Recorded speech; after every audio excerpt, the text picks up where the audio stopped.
Balik po tayo dito sa Pilipinas. Mga kapuso, mag-iingat po kayo sa pagbili ng anumang gamit sa internet.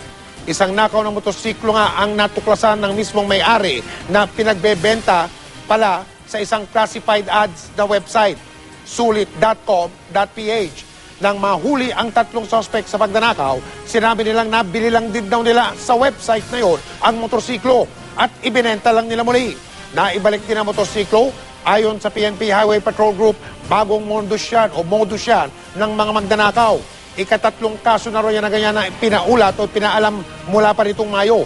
Ayon naman sa sulit.com.ph, sinusuportahan nila ang online na pagdinegosyo sa pamagitan ng pag-uugnay ng mga nagbebenta at mga bumibili.